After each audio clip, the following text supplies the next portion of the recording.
लोहरदगा जिले में स्ट्रॉबेरी और उत्पन्न किस्म के पपीते की खेती से किसानों की जीवन में सुधार हो रहा है। जिले में 2019 में शुरू स्ट्रॉबेरी की खेती से किसानों की आर्थिक स्थिति काफी बेहतर हो गई है। भारत सरकार और राज्य सरकार की तरफ से किसानों को सशक्त बनाने की दिशा में चयनित किसानों से उत्पन्न किस्म की खेती कराई जा रही है। इसी से जुड़कर किसान आत्मनिर्भर की ओर कदम बढ़ा रहे हैं। वहीं इसमें एक किसान जिले के कुंडू प्रखंड क्षेत्र के पंडरा के रहने वाली हैं। इनका नाम है एमलिन कंडुलना। एमलिन कंडुलना झारखंड से एकमात्र लोहरदगा की किसान है जिन्हें स्ट्रॉबेरी और उत्पन्न किस्म की पपीते की खेती के लिए साल 2021 में राष्ट्रीय पुरस्कार मिल चुका है। लोहरदगा जिले में स्ट्रॉबेरी और पपीते की खेती बड़े पैमाने पर हो रही है। उद्यान विकास योजना के अंतर्गत किसानों की आय को बढ़ाने और आत्मनिर्भर बनाने की ओर कार्य किए जा रहे हैं, जहां किसानों को प्रशिक्षण के साथ साथ 50% का अनुदान भी दिया जाता है। उद्यान विभाग की ओर से खासकर उत्पन्न कृषि स्ट्रॉबेरी और पपीते की खेती कराई जा रही है। ठंड का मौसम स्ट्रॉबेरी की खेती के लिए उत्तम होता है और किसान अक्टूबर से लेकर फरवरी तक जिले में स्ट्रॉबेरी की खेती करते हैं। जिले में विभाग से जुड़कर 200 से अधिक किसान आत्मनिर्भर हो रहे हैं। इनकी कमाई भी काफी अच्छी है।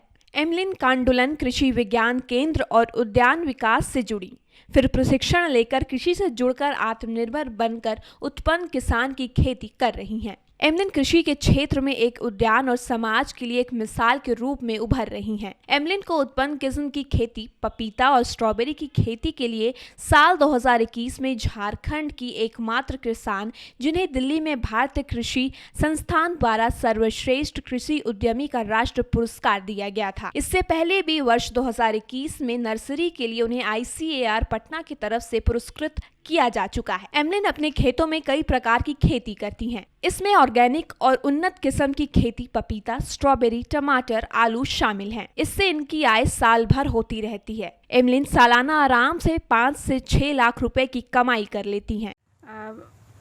सबसे पहले तो हमको पुरस्कार मिला 2021 का 8 मार्च को IITB भूसूर से मिला। उसके बाद में ऑर्गेनिक खेती को लेकर उस समय मिला और फिर नर्सरी उस विशेष था मेरा। उसके बाद में फिर नर्सरी करते हुए लगाना भी शुरू किया। उसके बाद 2021 का 21 फरवरी को ICAR पटना से मिला, जो कि पपीता नर्सरी को लेकर के है और ये ऑर्गेनिक खेती को लेकर के। और फिर उसके बाद 2022 का 11 मार्च को जो कि राष्ट्रीय पुरस्कार मिला। पूरे भारत के 37 किसान में से हम भी झारखंड के मात्र एक किसान गए थे। अभी किस तरह से खेती हो रही है और आप लोगों को किस तरह से अपने और खेती की ओर आकर्षित कर रहे हैं? अभी खेती जैसे जिस तरह जैसे हमको तकनीकी विधि का ट्रेनिंग मिला है कृषि विज्ञान केंद्र से, तो इससे हम भी खेती करना चाहते हैं बहुत अच्छा तरीक़ा से। और हमारे जैसे ही हमारी किसान दीदियाँ हमसे जुड़े हैं और उनको भी हम ट्रेनिंग देते हैं कि वो लोग भी हमारे जैसा करें और हमसे भी आगे बढ़े दीदी लोग भी। अभी क्या क्या खेती हो रही है? अभी मेरे पास में इंटर क्रॉपिंग है, पपीता है, स्ट्रॉबेरी है, बीन्स है और पटल है। कितना कमाई कर लेते हैं महीने का? महीने का तो अभी जैसे सभी चीज़ बेचते हैं तो पपीता का अलग होता है और स्ट्रॉबेरी का तो अभी अलग ही हो रहा है, तो सबका अलग अलग जोड़ते हैं तो 30 से 40 हज़ार हो जाता है। सालाना का क्या रहता है? सालाना का 5 से 6 हो जाता है।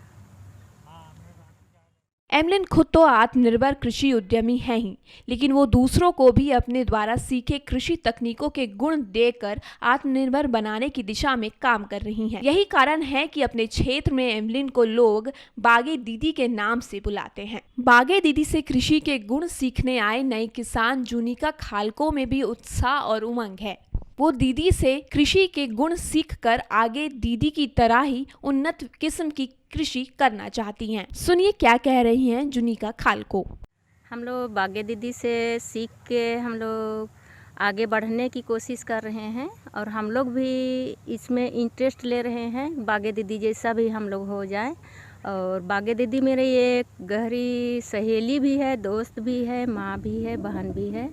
उनके साथ हम लोग नर्सरी करना, खेती किस तरह लगाना, ड्रिप मशीन कैसे लगाना, ड्रिप मशीन से क्या फ़ायदा है, फिर उसमें क्या कौन सा खाद डालेंगे, कौन सा बीज डालेंगे जो सही होगा, सही उपजाऊ होगा, बागे दीदी से ही सीखते हैं हम लोग। नर्सरी करना, पौधा सबको किस तरह रखना, जैसे डैमेज पत्ता हुआ वो सबको कैसे कटिंग करके हटाना, ये सब बागे दीदी से ही। उद्यान विभाग के प्रहलाद कुमार बताते हैं कि विभाग पुरजोर तरीके से किसानों के आय को दोगुना करने में जुटी हुई है। जिले में अब स्ट्रॉबेरी की खेती जोरों शोरों से हो रही है, जो एक बड़ी बात है। उद्यान विकास की योजना के तहत लोहरदगा जिला में स्ट्रॉबेरी की खेती कराई जा रही है, जिसके तहत चयनित किसानों को अधिकतम 50% अनुदान देय है।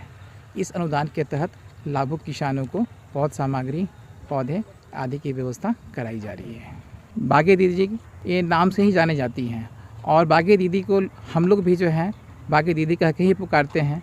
दीदी सब एक आदर सूचक शब्द है और ये जो है एक शिक्षक के रूप में एक काम कर रही है।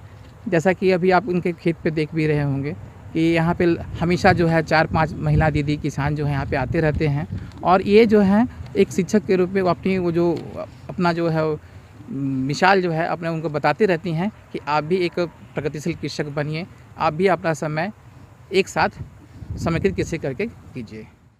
बागे दीदी सुबह से अपने खेतों में कृषि के कार्य में लग जाती हैं और शाम होते तक वो अपने बागीचे में काम करती हैं। उनके जुनून और मेहनत को देखकर अन्य महिलाएं भी उनसे प्रोत्साहित होती हैं, जो आगे चलकर बागे दीदी की तरह ही कृषि करना और नाम कमाना चाहती हैं। लोहरदगा से गौतम लेनिन की रिपोर्ट।